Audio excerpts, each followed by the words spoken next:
돼지갈비를 무한 리필로 먹을 수 있는 명륜 진사갈비, 샤브샤브를 무한으로 즐길 수 있는 샤브올데이.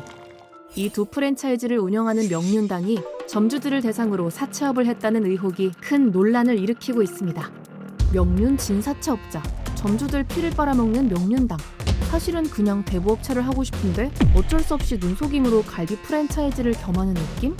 이게 대체 무슨 소리인지, 고기 파는 데서 어떻게 사채업을 했다는 건지 명륜당을 둘러싼 의혹들을 스브스뉴스가 하나하나 살펴봤습니다. 명륜 진사갈비를 창업하려는 A씨. 퇴직금을 다 써도 자금이 부족한 탓에 창업을 망설이자 명륜당 영업사원은 시중금리보다 저렴한 본사 대출을 제안합니다. 나름 유명한 브랜드인데다 본사에서 직접 저금리로 대출해준다니 A씨는 안심하고 계약금도 지급하고 임대차 계약까지 마쳤죠. 그런데 이때 갑자기 영업사원은 상담대와는 다른 대출 약정서를 들이밉니다. 그 서류에는 최대 연 17%대 고금리 이자가 적혀 있었죠. 계약까지 다 마친 마당에 본사의 제안을 거절하기 어려운 A씨는 결국 사인을 하게 됩니다. 돼지갈비를 팔아야 할 명륜당이 이렇게 직접 대출을 해주는 이유는 무엇일까?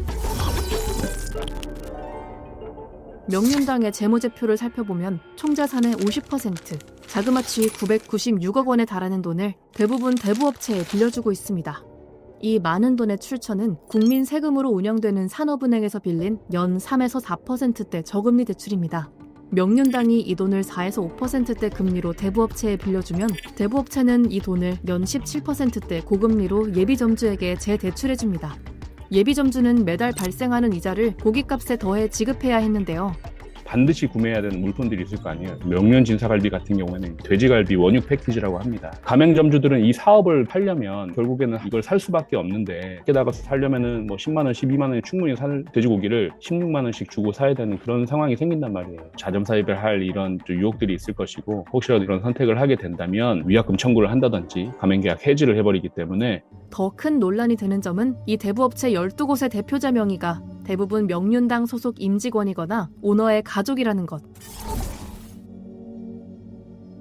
대부업체와 명륜당은 무관한 관계다. 대부업체 사장 명의는 분명히 다른 사람들인 것은 맞으니까. 당시에 점주들한테 보냈던 공문이라든지 이런 것들을 보면 현재 바지 사장으로 있는 그 분들의 성함이라든지 연락처라든지 이런 것과 동일한 것을 알 수 있습니다. 23년 5개였던 대부업체가 불과 1년 만에 12개로 불어난 점에도 주목해야 하는데요. 이렇게까지 대부업체를 쪼갠 이유 또한 법망을 피하기 위함이라는 의혹이 있습니다.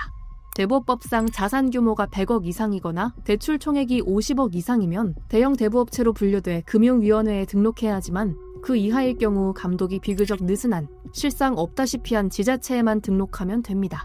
또 대형 대부업체의 경우 자기 자본의 10배 이상을 빌려주지 못하도록 규제받는데요. 만일 명륜당이 하나의 대부업체를 운영했다면 10배를 초과해 대부업법 위반이지만 소규모 대부업체로 쪼개져 이 규제에서도 벗어나 있습니다. 자기 자본이 5억인 업체가 규정상으로는 500억도 빌려줄 수 있는 것이죠. 아마도 딱 명시적이거나 형식적인 법 위반은 다 피해가게끔 법률 구조를 짰을 거예요. 왜냐면은 큰 돈을 돌리면서 법적인 자문을 하지 않거나 법률 검토를 거치진 않았을 리는 없거든요. 이 와중에 명륜당은 일부 명륜 진사갈비 점주들에게 샤브올데이로의 업종 변경을 강요하고 있다는데요. 점주 4-5명을 묶어서 하나의 점포를 차리게 한다든지, 내지는 가맹점주를 월급만 받는 바지사장으로 만든 다음에 점주의 명의를 빌려서 실제로는 본사가 직영으로 운영하는 그런 행태를 또 하고 있거든요. 비단 샤브올데이에 국한되는 것이 아니라 과거에도 명륜당은 이미 9버전 명륜 진사갈비를 뉴 버전으로 바꾸라는 사실상 강요를 해왔던 적이 있습니다. 일각에서는 이를 두고 명륜당의 몸값을 높여 매각의 속도를 내려는 것이 아니냐고 지적하는데요.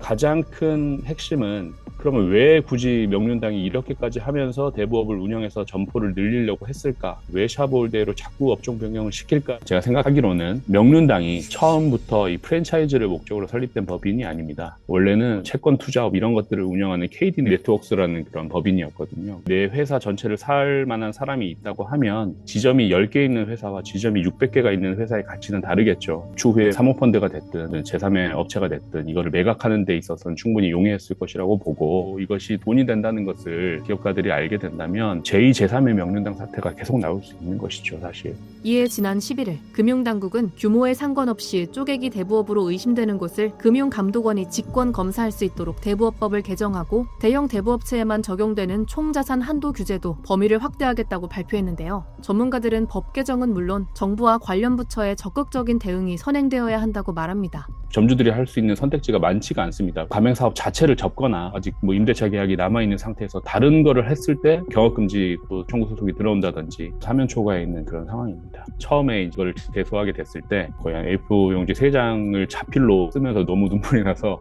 눈물의 그 자필 의견서를 보내면서까지 제발 이걸 좀 처리해 주십사 이렇게 촉구를 드렸었는데 증거 부족 내지는 실제로 조사하는데 이제 한계가 있다라는 취지로 좀 제대로 처리가 되지 않았던 것이 있습니다. 여전히 고금리 대출로 어려움을 겪고 있을 일부 명륜 진사갈비 점주들. 을의 입장에서 피해를 떠안는 점주들이 더 발생하지 않기 위해 가장 먼저 바로잡아야 할 것은 무엇일까요? 여러분의 생각을 댓글로 공유해주세요.